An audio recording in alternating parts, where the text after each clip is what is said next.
You may know about my 38-minute video I just uploaded documenting the history of Breath of the Wild any % speedrunning, but you can throw all of that out the window.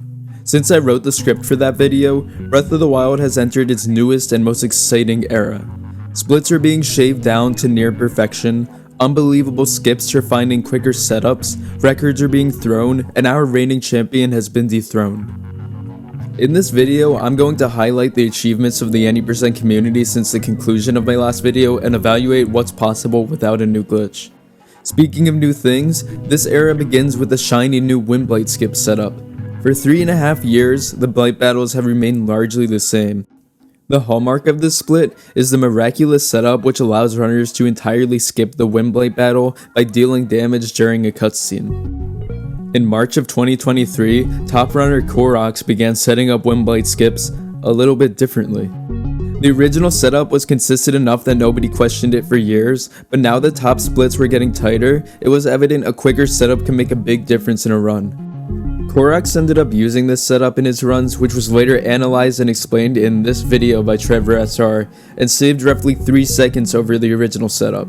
3 seconds may not sound like a lot, but in a run that's under 24 minutes and has been highly optimized, 3 seconds can be all the difference nearing the end of a run. With the new skip comes a new name, and because Koroks was the one that found this new setup, it would be called KoroksBloroks. None of that would come to matter though, because on April 1st, 2023, Breath of the Wild any % would be changed forever when a runner by the name of Ife uploaded this video not only introducing new glitches, but demolishing P5's record. The first major difference in this run was that rather than using a BLSS to get from the bomb to Magnesis Shrine, Ife used wind bombs to go straight to the temple to get his paraglider. Normally, you would need to complete all 4 shrines to receive the paraglider, but Ife utilizes a new glitch which bypasses this by duplicating the first shrine's emblem in Link's inventory. Ife then makes his way to Hyrule Castle, where he completes a handful of seemingly arbitrary inputs in order to duplicate 500 ancient arrows. This allows him to quickly dispose of the Blights in Ganon and ultimately end the run with an earth-shattering sub-20 at 1959. Wait, did you forget what day it was? While this was an elaborate hoax by Arna, who completed the gameplay over 15 hours, and Ife, who did the voiceover, it seemed to have sparked something in her top runners as P5 would beat his record by 1/10 of a second the same day in the early morning. This run wasn't much different from his previous record, but there were 2 small yet important changes. The first difference was the introduction of a newer Magnesis wind bomb setup called Gamer Canal.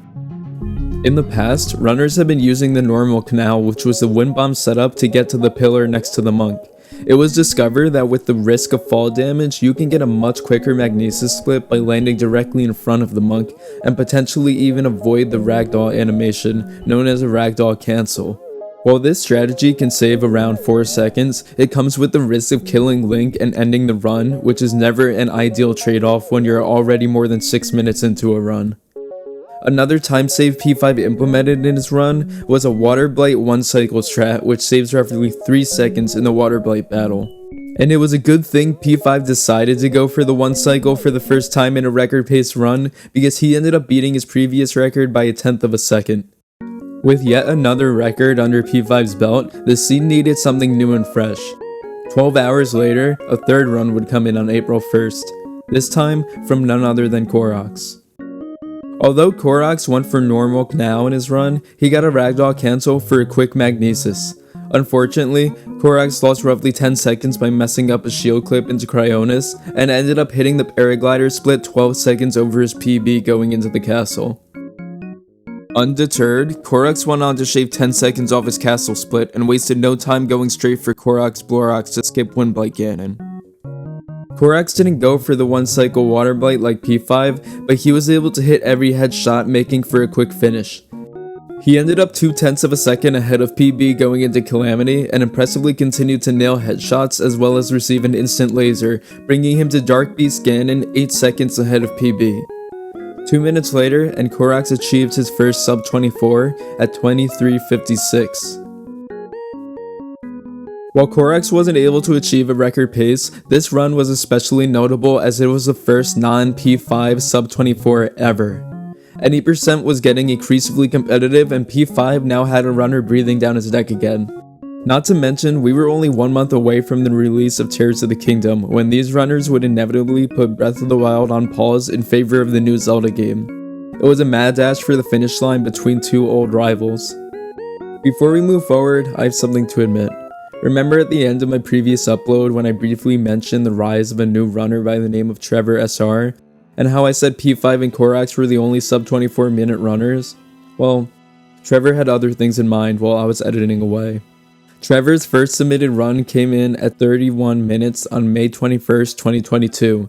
By August, he knocked 5 minutes off that time, coming down to 25:13. Sub 25 came 2 months later with a 24:55 on October 21st, and then down to 24:30 on December 28th.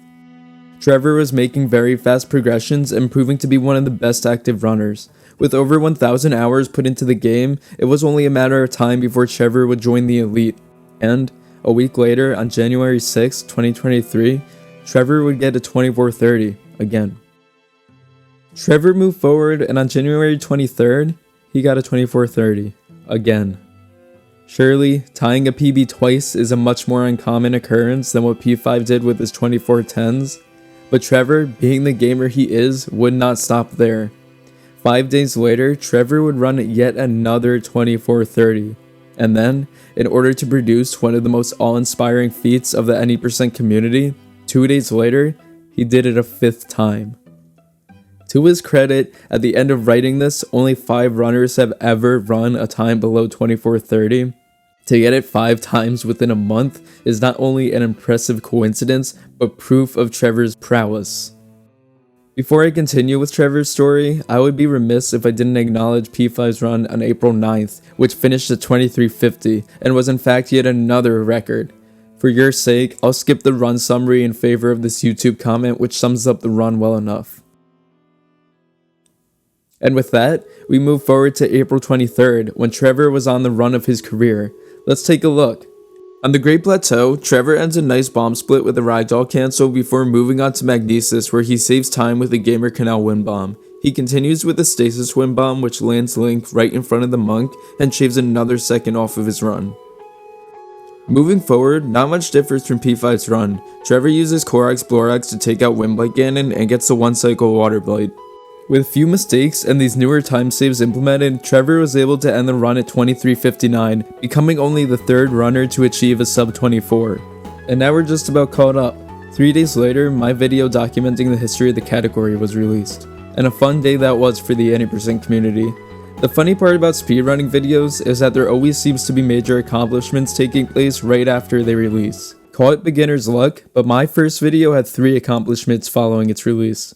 The first came 6 hours later, around 3:30 PM, when a newer runner by the name of LiamX754 got a PB at 24:43. While this is a minute off record pace, it was a strong showing from Liam. It indicated his potential to join the trio at the top in the near future. 2 hours after that, Trevor was on the run of his life. He started off strong, getting to bombs without a mistake. Once in the shrine, he made a mistake setting up his wind bomb, but quickly recovered less than 2 seconds behind his PB. A great Gamer Canal in Magnesis saved 3 seconds, putting him a second and a half ahead of PB. Trevor saves a couple seconds in Stasis by doing a slightly quicker wind bomb setup, which was found by Koos. While this setup saves time, there's theoretically an even faster setup known as the Stasis Outfert wind bomb, but this version is much more difficult and isn't generally used in real runs. Here's a side-by-side comparison of the 3.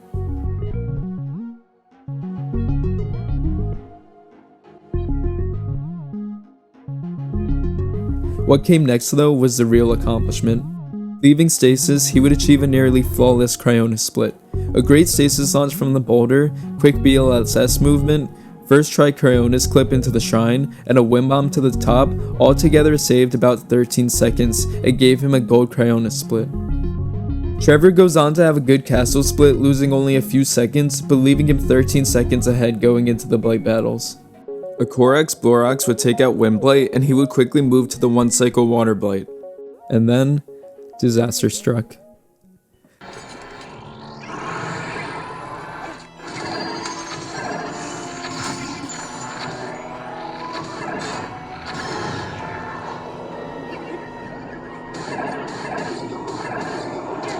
No! No! No! What happened? Where's my boomerang? Why'd it go over here? Trevor, distraught from his mistake, moved on to end the blight still ahead 2 seconds. But not getting the instant laser from Calamity made him lose hope as he finished out the final battle. The poor RNG combined with the 1 cycle mishap resulted in Trevor falling 2 seconds behind and losing a possibility of a PB, let alone what likely would have been a record run. While this run was devastating for Trevor and the community, I did say there were 3 accomplishments on this day. Call it coincidence, or perhaps Koroks getting scared of losing his opportunity, but 2 hours later, after 254 days of P5 dominance, a new champion was crowned. Koroks began his run tying his bombs PB and heading into Magnesis for a normal canal wind bomb to leave the shrine only a half second behind. With quick movement to Cryonis shrine, he was able to come out nearly 12 seconds ahead, although he forgot to hit the split on his timer. Unfortunately, time was lost in the castle as he misclicked a Moblin sneak strike, and by the time he got to the blights, Koroks was down to 3 seconds ahead of his PB, with the best possible time of 23:43. He hit the Koroks Blorox, got the Water Blight 1 cycle, and finished the blights a full 7 seconds ahead. With a great instant laser Calamity, Koroks was able to nearly secure the PB going into Dark Beast 7.5 seconds ahead. Now all he had to do was shoot some arrows and glory would be his. Koroks did what he had to do and walked away from Dark Beast a full second ahead of P5's record with a beautiful 23:49. A new champion was among us with only 2 weeks until Tears of the Kingdom released, and Breath of the Wild any percent would be dead, at least for a while, as runners shifted to the new game. Would P5 be able to punch back with his daily streams grinding the category? Would Trevor be able to prove himself and cement his place on top? A week later, only 1 week out from the release of Tears of the Kingdom and the temporary death of Breath of the Wild speedrunning, top runners were frantically vying for gold. For these runners, thousands of hours have been sunk into the game, and to cap off the era with anything less than a record could feel disappointing to say the least. P5 was running every night, while Trevor tended to run during the day, and these runs paid off because on May 6th, 10 days after Koroks' record, this happened. The run started off without much of a hitch, doing out of bounds glitch and getting through the bomb split in under 4 minutes. A few seconds were lost in Magnesis, going with the normal canal over Gamer Canal and landing on the topmost pillar. Another second or 2 was lost in the Stasis split as he landed behind the monk coming off Stasis Wind Bomb. Quick movement in the Cryonis and Paraglider split brought the run to 13 minutes and 11 seconds heading to Hyrule Castle. The run continued with a great castle split, collecting all the swords, bows, and arrows necessary for the final battles, and saving nearly 3 seconds off of PB with a quick Koroks Blorox, putting this run a second ahead of Koroks' record. The Windblight 1 cycle went flawlessly, making the newer strat appear easy, something which Trevor can attest is not the case, and the run finished the Blight split up 2 seconds ahead of record pace. This run was in a place very few runners have known before. Going into the Calamity battle 2 seconds ahead of record could mean a loss if the run didn't get an instant laser. The first half of the battle went according to plan, starting with the Flurry Rush followed by bomb arrows to the head.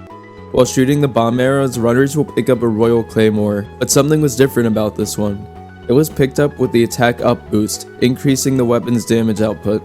There is potentially a roughly 1 in 10 chance of this happening, but as runners usually do not make it to the Calamity battle in their runs, picking up an attack up Claymore on a record pace is truly a sight to see. The luck continued as the second phase of the battle began with an instant laser. With that said, a record was already established at this point. It was difficult to make a mistake in stunlocking Calamity or to miss an arrow in Dark Beast Ganon. The question was, how quick can this happen? Calamity finished 6 seconds ahead of record pace, and now, in a tale as old as time, or at least as long as this game has been out, all that needed to be done was to shoot a few arrows. No time was wasted. The first arrow was released nearly frame perfect. The second trio of shots again began with a pre-fired arrow. There is no messing around on this run. This era of any percent was on its final days, and the skill required to achieve a record time was on full display. One final shot, and a new record was achieved with a 23:42, a full 7 seconds ahead of Koroks. And who was the runner behind this beautiful run? Of course, it was Player 5. P5 brought us into this era of any percent when he got the first record using the modern castle route 2 years earlier, and now, it was only fitting that he would close it out with a spectacular run less than a week before the new Zelda came out. P5's run demonstrated the skill that would be required to get a record in this category moving forward, but the best thing is, there's still room for improvement. While it may not be anytime soon, a new wave of runners will rise from the ashes and this record time will be lowered. With Tears of the Kingdom released, Breath of the Wild is perhaps moving beyond its golden era. While runners are moving on to the newer game, that does not mean this one is dead. Ocarina of Time, which came out 15 years ago, still has an active community, and in fact, its top 8 any percent runs all happened within the past year. With a game as equally revolutionary for the gaming community and Zelda fans alike, I can only imagine that the speedrunning community will withstand the test of time and march ever onward. I imagine another follow-up video will not be required in the next year, but Breath of the Wild any percent is far from optimized when compared to games such as the aforementioned Ocarina of Time or Super Mario 64. Old runners will return, and new runners will certainly make their mark on the category in years to come. Until then, I'll see you elsewhere in the next video. Thanks for watching. If you enjoyed this video, please consider liking and subscribing, it means a lot. Also, let me know in the comments below what games and categories you would like to see me cover in the future.